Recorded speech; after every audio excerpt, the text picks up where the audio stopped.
So it's my pleasure to welcome Kim Nylund from Bergen, and he's quite experienced, and he will present the role of elastography for the GI tract.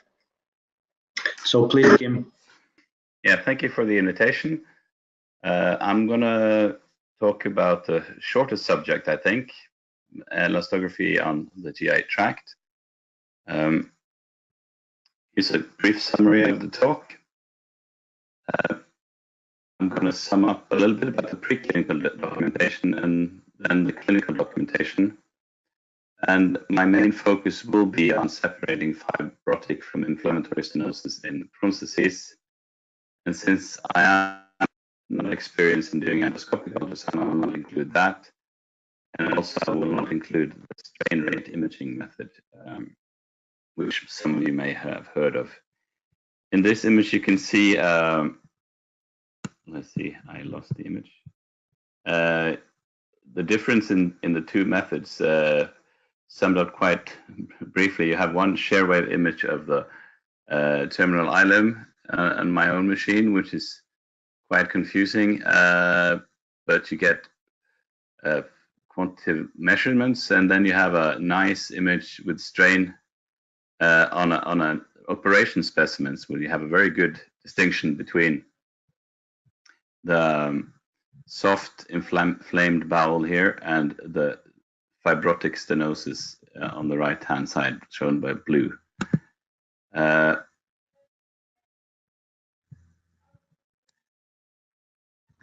some of you know it's like this.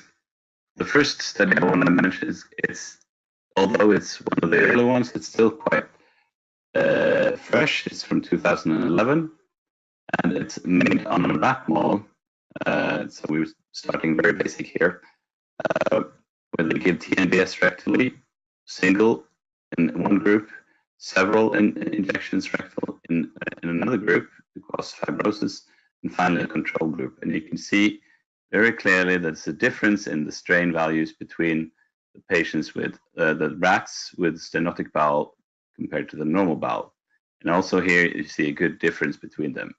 This is a very controlled experiment, and you have full control parameters. And also correspondingly, there's a preclinical study on Shear method, again with the TNBS method. You see here the nice setup with the rat. They have perfect control of the pressure, which is quite important, as I'll come to soon. They compared it to a histological score, and they did with the ARFI method from Siemens, where they could measure the strain in several parts of the wall. And as they applied more pressure to the bowel, it was easier basically to separate between the fibrotic tissue from the acutely inflamed tissue. So basically, pre-compression maybe makes it easier to separate one from the other. But that implies that you know how much pressure you apply on the actual bowel, which you can do in a rat experiment, but which is quite difficult to do in a clinical study. So we're moving a bit on to humans, but still, again, it's ex vivo with the Siemens Acquisition and the virtual touch method. Here they used bowel specimens, operation specimens, so then again they have pretty much control of the pressure, and they compared it to an inflammation and a fibrosis score. You see how they use the virtual touch Q and the virtual touch IQ, the right side. And the best method was the quantitative shear wave method, where they got a pretty good separation between the fibrosis, low fibrosis from the high fibrosis score in the table here.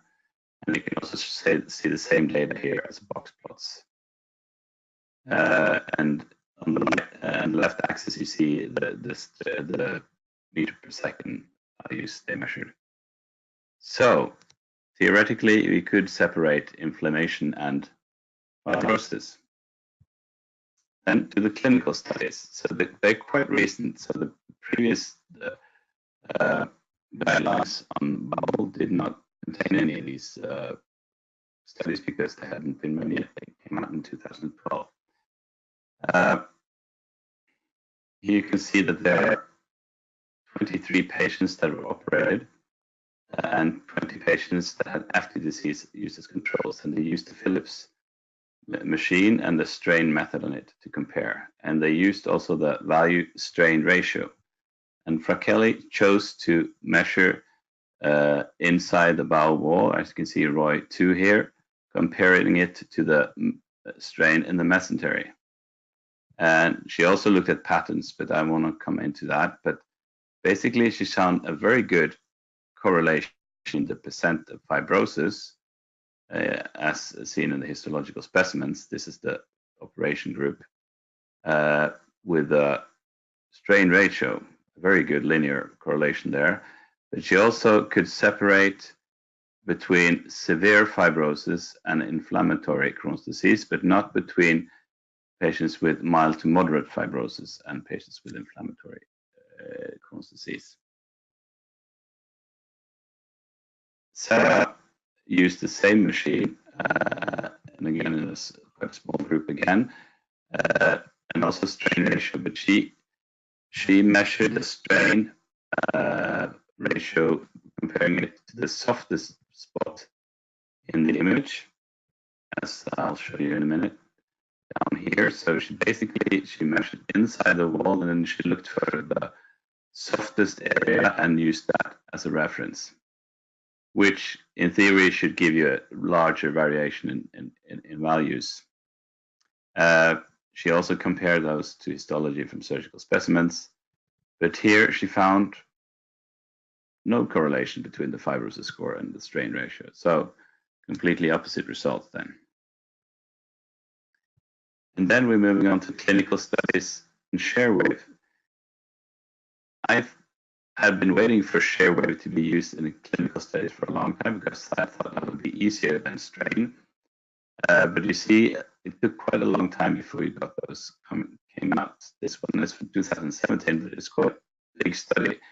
They included 95 patients with ileal-colic disease, of which 80 was measured with the ARFI virtual touch and 15 with the Philips ShareWave. So they had a mix of methods.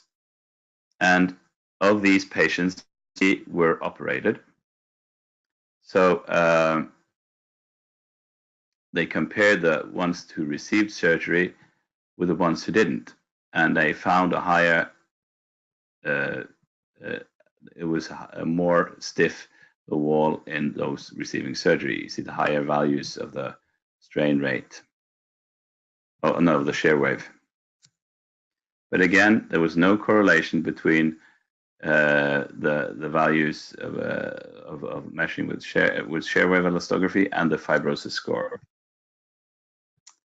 And here is a very recent one, again a small study, but they compared both with strain and ShareWave in the same study and used biopsies and operation specimens. And basically the take-home message was that the strain didn't seem to separate, but ShareWave may have some potential with a cutoff of 2.73 meters per second. As you can see, the study is problematic in that it has a very small number of patients with actual fibrosis and mostly with inflammatory. So moving on, there are actually a very recent meta-analysis that came out in 2019 with 3 studies using strain rate and 3 studies using ShareWave methods. And as you can see, I mentioned a couple of these studies already.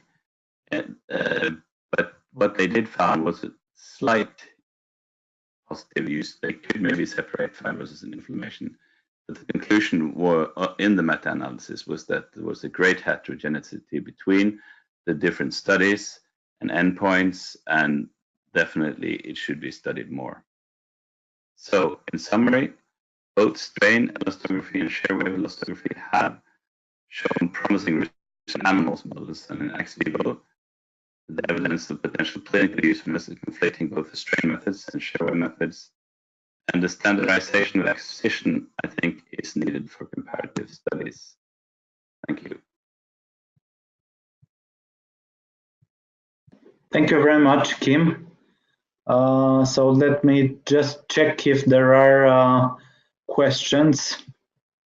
Okay, so it seems that we don't have questions for the presentation. So I think everything was clear.